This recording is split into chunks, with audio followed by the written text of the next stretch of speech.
नमस्कार।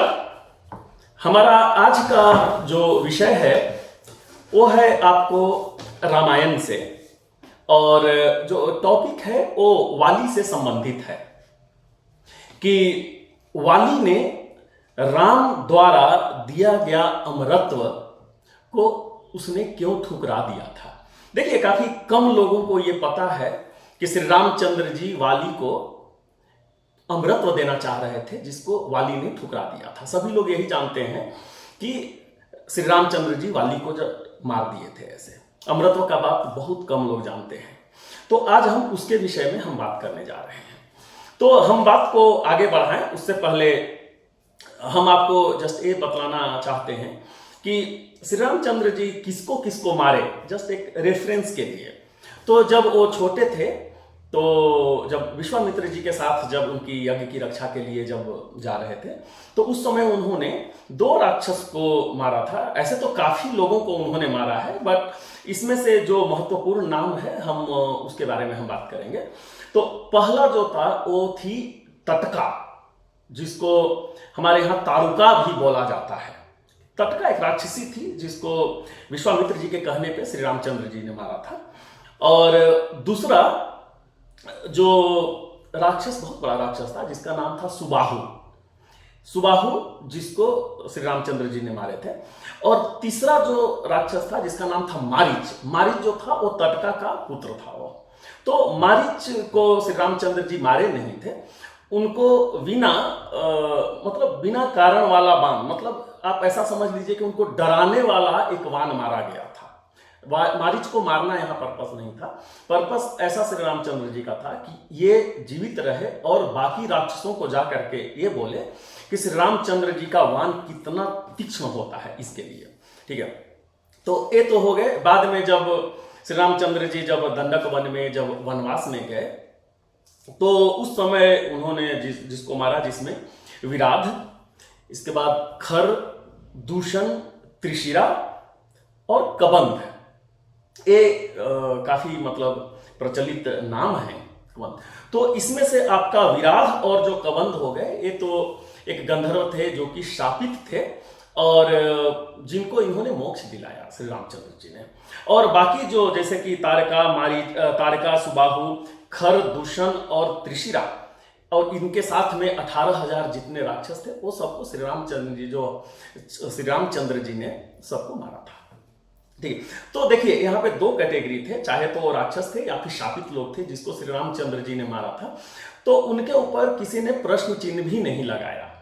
लेकिन जब सुग्रीव के कहने पे श्री रामचंद्र जी ने वाली को मार दिए, तो वाली जो है श्री रामचंद्र जी से प्रश्न पूछता है। अब देखिए यहाँ पे जब हम आगे बात करें उसके पहले हम एक बतलाना चाहते हैं कि यहाँ पे कर्नाटका में जो कोस्टल एरिया है, यहाँ पे मैंगलोर, उडुपी, कारवार, वो जो क्षेत्र है, वहाँ पे एक यक्षगान करके एक प्रोग्राम होता है, मतलब ड्रामा आप उसको बोल सकते हैं। एक प्रोग्राम होता है वहाँ पे, जिसमें एक व्यक्ति जो होता है वो श्री रामचंद्र जी बनता है और एक व्यक्ति जो होता है वो वाली बनता है। और वो दोनों के बीच में काफी लंबा, काफी बड़ा वार्तालाप दिखाया जाता है। बहुत एक अलग पुस्तक ही है ये दोनों के बीच में, ये जो दोनों का वार्तालाप हुआ है। तो उसी में से हम कुछ पॉइंट्स हम निकाले हैं आपके लिए। तो वाली क्या पूछता है और श्री रामचंद्र जी उसका क्या जवाब देते हैं, दे पाते हैं, नहीं करते हैं, क्या है वो। ठीक है, और वाली ये सब प्रश्न क्यों पूछ रहा है, इसके बारे में हम आगे बात करेंगे। ठीक है, तो वाली का पहला प्रश्न था, पहले आप ये समझ लीजिए कि वाली कितना बड़ा योद्धा था। मारीच को एक बाण लगने पे रामायण में ऐसा वर्णन है कि 100 योजन दूर गिरा था, मतलब 300 किलोमीटर दूर जाकर के गिरा था। श्री रामचंद्र जी का बाण कितना हार्ड हुआ करता था उस समय, कितना तीक्ष्ण था उनका बाण। लेकिन वाली को तो मारने ही के लिए मारा गया था। इसके बावजूद भी वाली अभी जीवित है और श्री रामचंद्र जी से वार्तालाप करने में सक्षम है। अभी सोच लीजिए वो कितना बड़ा योद्धा था ऐसे हो। ठीक है, तो उसका पहला क्वेश्चन होता है कि आप हमें ये बतलाइए कि आपने हमें मारा क्यों, मेरा क्या दोष था। तो श्री रामचंद्र जी बोलते हैं कि तुम बहुत बड़े दुष्ट हो और दुष्ट को मरना ही चाहिए। फिर वाली बोलता है कि ऐसा हमने क्या दुष्टता कर दी है जिसके बारे में आप बात कर रहे हैं।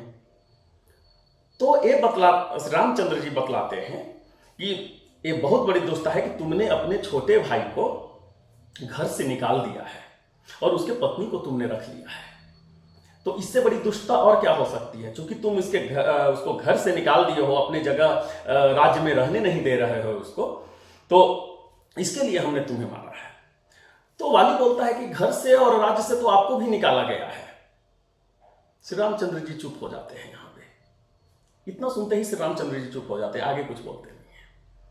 फिर वाली ही बोलता है कि आप ये बतलाइए कि हमारा आपसे तो कोई व्यक्तिगत कोई वैर नहीं था, ठीक है, हमारा दो भाई के बीच में झगड़ा था, हम सुग्रीव और वाली के बीच में, हम लोग के बीच में झगड़ा चल रहा था, तो आपसे मेरा कोई व्यक्तिगत नहीं था, इसके बावजूद आपने हमें क्यों मारा? तो श्री रामचंद्र जी बोलते हैं कि देखो, हम क्षत्रिय हैं और क्षत्रिय के लिए कोई व्यक्तिगत ऐसा करके कुछ होता नहीं है। क्षत्रिय के पास जो भी न्याय के लिए जाता है, क्षत्रिय उसको न्याय करता है। तो सुग्रीव हमारे पास आया था और इसके लिए हमने न्याय किया है तुम्हें मार करके। तो वाली अगेन हंसता है और वाली हंस करके बोलता है कि आप अपने आप को क्षत्रिय बोल रहे हैं, जब आप क्षत्रिय हैं तो आप पीठ पीछे वार क्यों किया? आपने सामने से क्यों नहीं युद्ध किया? ठीक है, ये तो बिल्कुल शास्त्र के विरुद्ध है जो आपने काम किया है अभी, बिल्कुल शास्त्र के विरुद्ध है ये। आपको सामने से आके युद्ध करना चाहिए था। श्री रामचंद्र जी फिर से चुप हो जाते हैं।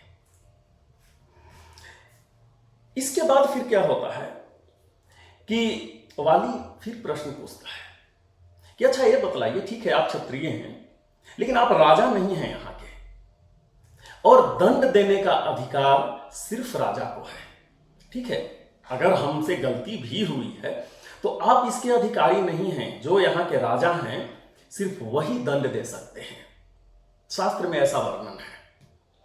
तो श्री रामचंद्र जी कहते हैं कि पूरा दंडक वन जो है ये राजा भरत का है और हम राजा भरत का प्रतिनिधि हैं। अभी हम जो यहाँ हैं वो मेरा छोटा भाई है और हम उसके प्रतिनिधि हैं। इस नाते हमारा पूरा अधिकार बनता है कि हम किसी को दंड दें अगर किसी ने गलती की है।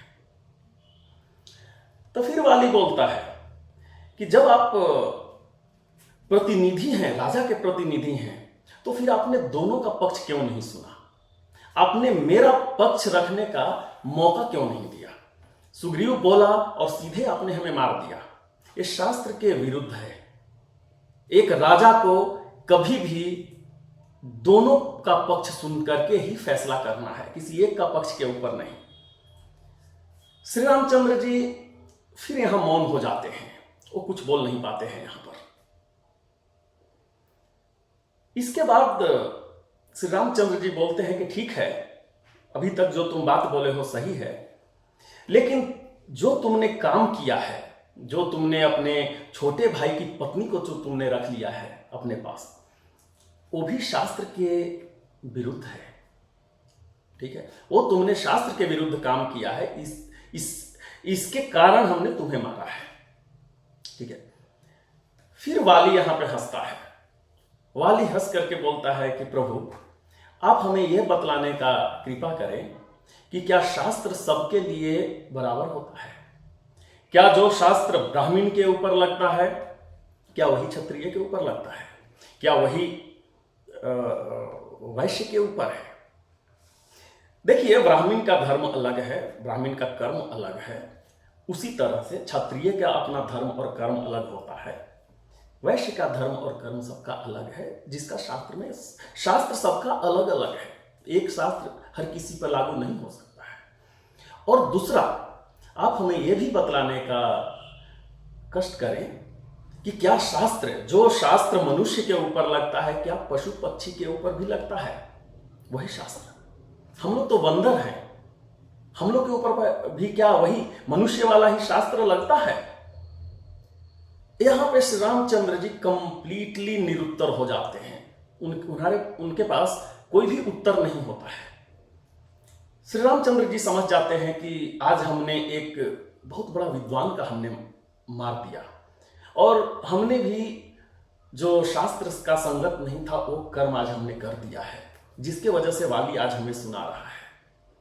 श्री रामचंद्र जी बैठते हैं, वहां बैठ जाते हैं, उसका सर को अपने हाथ में लेते हैं, क्योंकि वाली भी तो प्रभु राम का भक्त ही था। वो तो प्रतिदिन जो संध्या वंदन जो करता था, 3 समुद्र का संध्या वंदन करता था वाली। ठीक है, तो प्रभु रामचंद्र जी सब समझ गए कि आज हमसे तो गलती हो गई है। यहां पर उसका सर को अपने गोद में लेते हैं, सहलाते हैं और बोलते हैं कि हम तुमसे आज बहुत प्रसन्न हैं, और हम नहीं चाहते हैं कि तुम्हारे ऐसे ज्ञानी, तुम्हारे ऐसे योद्धा जो हैं वो शरीर त्यागें और नहीं रहें यहां पे, इसीलिए हम तुम्हें अमरत्व देना चाहते हैं। वाली बोलता है, हाथ जोड़ लेता है, मुस्कुराकर बोलता है, प्रभु आप हमें अमरत्व देना चाहते हैं और अभी मेरे आंख के सामने मोक्ष दिखाई दे रहा है, तो क्या हम मोक्ष छोड़ करके हम अमरत्व लें?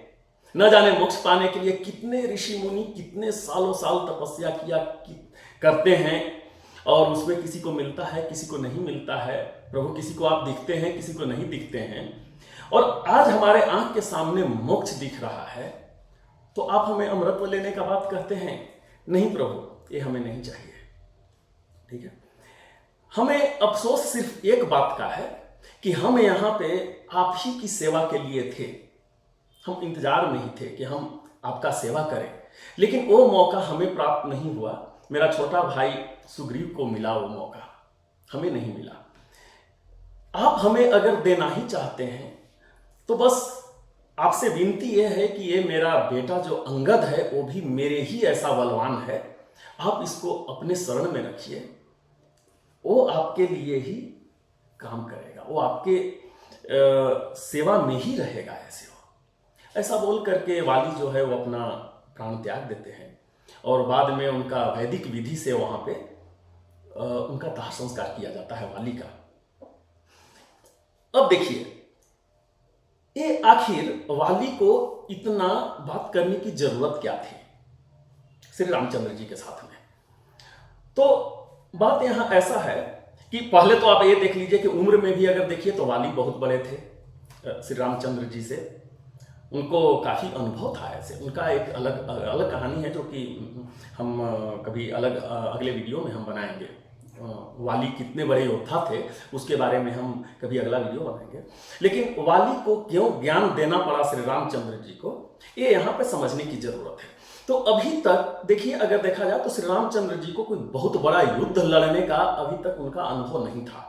श्री रामचंद्र जी को उन्होंने कोई ऋषि बोल दिए या फिर विश्वामित्र जी बोले या कोई बोल दिया ऐसे, वो सीधे राक्षस को गए, 1 को 2 को, हाँ ठीक है, खरदूषण और उसके साथ में 18,000 राक्षस को मारे थे। ठीक है, लेकिन यहां से जो आगे जो जा रहे थे, जिससे युद्ध होना था उनका रावण से, कोई रावण साधारण कोई व्यक्ति नहीं था।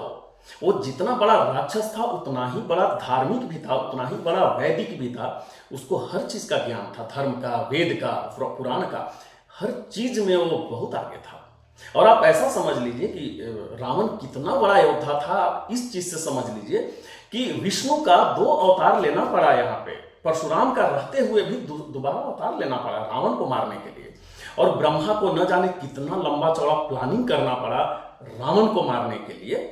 ठीक है, तो वो कोई साधारण व्यक्ति नहीं था। ठीक है, तो अब यहाँ पे वाली जान रहा था कि ये प्रभु राम जो हैं वो रावण से लड़ने जा रहे हैं, और अगर रावण से लड़ने में जरा सा भी अगर धर्म का पालन नहीं किया गया तो जीतना बहुत असंभव हो जाएगा, मुश्किल हो जाएगा। ऐसे तो धर्म का ज्ञान देना, शास्त्र का ज्ञान देना वाली का कर्तव्य हो जाता था यहाँ पे। तो वो ज्ञान दिया यहाँ पे कि यहाँ पे जो श्री रामचंद्र जी ने जो गलतियां की थी, जैसे एक राजा को जो है वो दोनों का पक्ष सुनना है, ऐसे ही फैसला नहीं देना है ऐसे।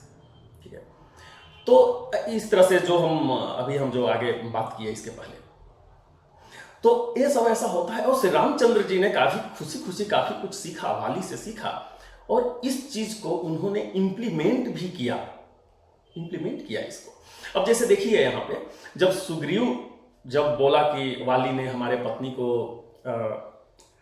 अपने पास रख लिया है वो, तो ये दूसरा कुछ सोचे नहीं, सीधे गए और वाली को मार दिया। बट जब उनकी खुद की पत्नी माँ सीता को रावण जब अपहरण करके ले गया, तो वहां पे 3 बार दूत भेजे रावण के पास में।